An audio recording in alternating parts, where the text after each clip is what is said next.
اعوذ باللہ من الشیطان الرجیم بسم اللہ الرحمن الرحیم الحمد للہ رب العالمین وبہ نستعین انہ خیر ناصر ومعین وصلی اللہ علی محمد وآلہ الطاہرین اما بعد فقد قال اللہ تعالی فی کتابہ المجید ولا تلبسوا الحق بالباطل وتکتموا الحق وانتم تعلمون۔ ابھی حال ہی میں ایک نہایت متنازع بل 198A قومی اسمبلی سے پاس ہوا ہے، اور ہر ذی شعور پاکستانی یہ کہہ رہا ہے کہ ہم اپنے آنے والی نسلوں کے مستقبل سے پریشان ہیں، اس لیے کیونکہ یہ پاکستان میں بدامنی اور مذہبی شدت پسندی کو فروغ دے گا۔ اور مزاحیہ خیز بات یہ ہے کہ اس بل کو پاس کرانے والے یہ کہتے ہیں کہ یہ ملک میں امن پھیلانے کا باعث بنے گا۔ یہ بل پاس ہوا فقط ایک مذہبی تنظیم کی طرف سے، ایک خاص سوچ رکھنے والی مذہبی تنظیم کی طرف سے، اور نہایت اجلت میں پاس ہوا ہے۔ نہ تو قومی اسمبلی میں اس پر کوئی بحث ہوئی، اور جب یہ پاس ہوا تو قومی اسمبلی کا کورم تک پورا نہیں تھا، حتیٰ کہ قومی اسمبلی کے اسپیکر بھی اپنی نشست پر موجود نہیں تھے۔ نہایت اجلت میں جو یہ پاس ہوا ہے بل، یہ اس بات کو ثابت کرتا ہے کہ جس طریقے سے یہ بل پاس ہوا ہے کہ یہ بہت ہی بد نیتی پر مبنی ہے۔ واللہ اگر بحث ہوتی پارلیمنٹ میں، ان کو معلوم تھا کہ اگر کورم پورا ہو، بحث ہوگی، تو یہ بل پاس نہیں ہو سکے گا، کیونکہ یہ جانتے ہیں کہ تمام جتنی بھی سیاسی پارٹیز ہیں پاکستان کی، ان کے یہ علم ہے کہ یہ پاکستان کے مفاد میں یہ بل نہیں ہے۔ لیکن پھر بھی افسوس کے ساتھ یہ بل قومی اسمبلی سے پاس ہو گیا ہے، ابھی سینٹ میں جانا ہے، اور پھر اس کے بعد پریزیڈنٹ آف پاکستان نے اس پر دستخط کرنے ہیں۔ تو میں تو اپیل کروں گا تمام جماعتوں سے کہ اس کو سینٹ سے پاس نہ ہونے دیں۔ تمام سیاسی اور مذہبی جماعتوں سے میں اپیل کرتا ہوں۔ دیکھیے، آخر کس نے اختیار دیا کہ یہ ایک چھوٹی سی مذہبی جماعت سارے پاکستان کے رہنے والے جتنے بھی اس میں باشندے ہیں، ان کے جتنے بھی فرقے ہیں، ان سب کو، تمام فرقوں کو ایک طرف کنارے پہ لگا دے؟ تو میں یہ سمجھتا ہوں کہ یہ ایک مذہبی بل نہیں ہے، بلکہ اس کو کہنا چاہیے کہ یہ ایک مذہبی کو ہے۔ ادھر یہ بات کرنا بھی نہایت ضروری سمجھتا ہوں کہ جو اس بل کی مخالفت کر رہے ہیں، وہ آخر اس کی وجہ کیا ہے؟ کیا وہ یہ چاہتے ہیں اور وہ یہ کہہ رہے ہیں کہ توہین ہونی چاہیے؟ ہرگز ایسا نہیں ہے۔ کوئی ذی شعور پاکستانی، کوئی عقل مند انسان اس کی حمایت نہیں کر سکتا کہ توہین ہونی چاہیے۔ کون یہ بات کرے گا؟ تو پھر وہ کہہ کیا رہے ہیں؟ جب وہ یہ کہتے ہیں کہ مذہبی شدت پسندی پھیلے گی، تو اس کا مطلب کیا ہے؟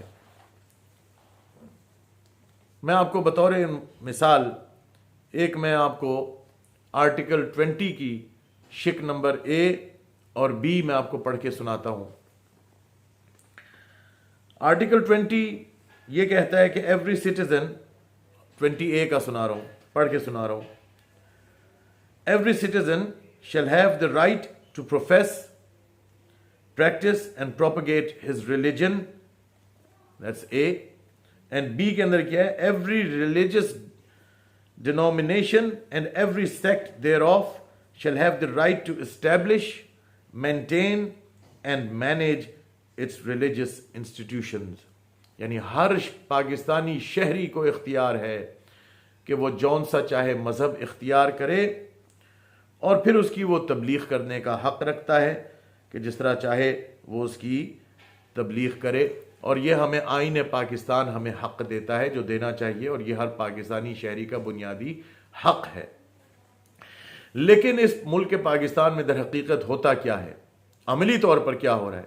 ہم شیعوں پر ہم دیکھتے ہیں کہ سالہ سال سے مجلس کرنے پر ہمیں پرچہ دے دیا جاتا ہے، ایف آئی آر کاٹ دی جاتی ہے، جو کہ آئین کے خلاف ہے، لیکن یہ ہوتا ہے حالانکہ یہ آئین موجود ہے، جو آئین مجھے حق دے رہا ہے اسی آئین کے موجودگی میں میرے اوپر پرچہ ہوتا ہے، میرے شیعہ قوم پر پرچہ ہوتا ہے، مجلسیں کرنے پر، جلوس نکالنے پر، مشی کرنے پر۔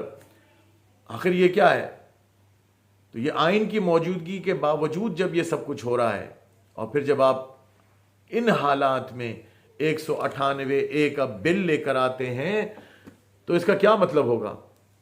کون نہیں جانتا کہ پاکستان کے اندر کتنے فرقے وجود رکھتے ہیں، اور پھر اختلاف رائے موجود ہے۔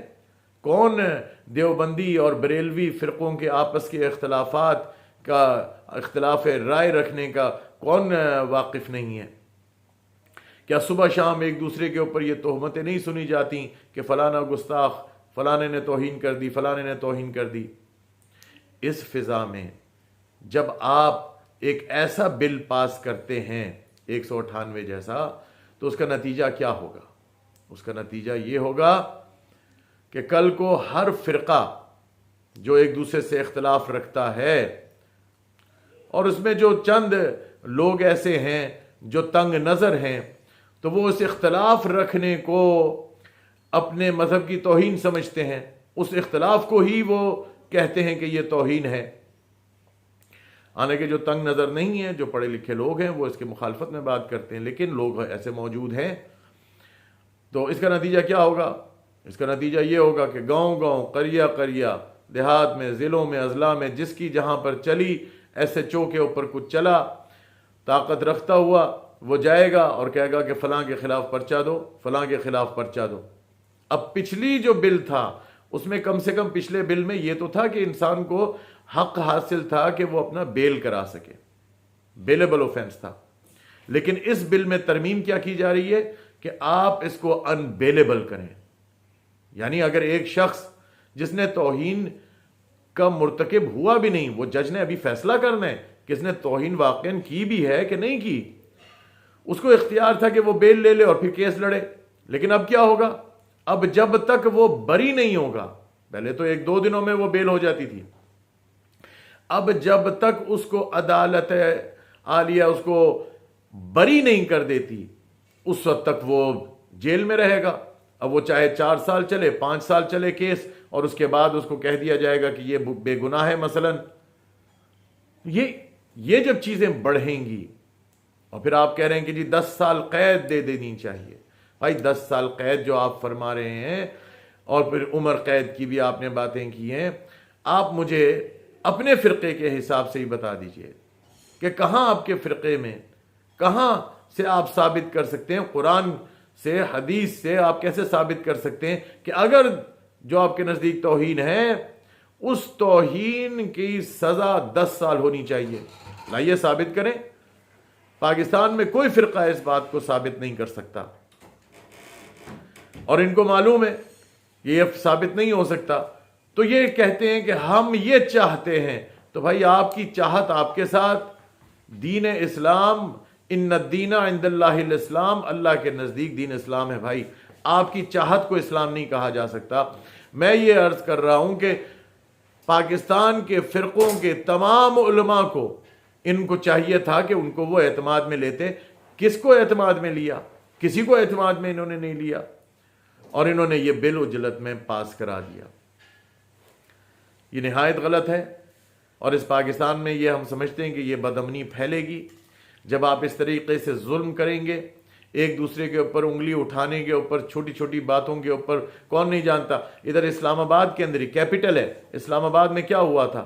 یہ مہر آبادی F11 کی طرف ایک آبادی ہے جہاں پر ایک مسیحی بچی کو جو ذہنی طور پر مریض تھی، اس پر قرآن جلانے کی تہمت، توہین قرآن کا اس کے اوپر پرچہ دیا گیا، اس کو پکڑ کے لے جایا گیا۔ 9-10 سال کی یا شاید 11 سال کی تھی، اور پھر اس کو، اس کے گھر کو جلا دیا گیا، بستی کو جلا دیا گیا، مسیحی برادری کی بستی کو پورے کو آگ لگا دی گئی، ہزاروں لوگ بے گھر ہو گئے، اور آخر میں یہ پتہ چلا کہ وہ توہین ہوئی ہی نہیں۔ اگر توہین ہوتی تو بات تھی نا، توہین ہوئی نہیں، اور وہ صرف وہ مسجد کے مولوی صاحب کو کسی لینڈ مافیا نے پیسے کھلائے تھے کہ یہ بات کر کے آپ یہ کام کر دیجئے، اور خود پولیس کی رپورٹ میں یہ ہے کہ وہ آگ تفتیش کے اندر یہ ثابت ہوا کہ مولوی صاحب نے بذات خود نعوذ باللہ من ذالک قرآن کو آگ لگائی تھی،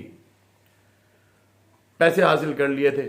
تو اس ملک کے اندر آپ اگر ایسے ملک کے اندر یہ کام کرنے جا رہے ہیں تو آپ ایک خنجر پکڑا رہے ہیں کہ پاکستانی عوام کے پیٹھ پیچھے آپ یہ خنجر گھونپ دیجئے، اور آپ نے ہر ایک کو اختیار دے دیا کہ جب چاہے وہ کسی بھی ایس ایچ او جس کے اوپر چلتی ہو بات کہ کہہ دیا کہ جناب ان کو آپ پکڑ کے بند کر دیں، اور پھر جب وہ پکڑ کے بند کر دیں توہین کے جرم میں تو اس کی ضمانت نہ ہو، اس کو 10 سال قید ہو جائے، بے شک اس نے جرم نہ کیا ہو۔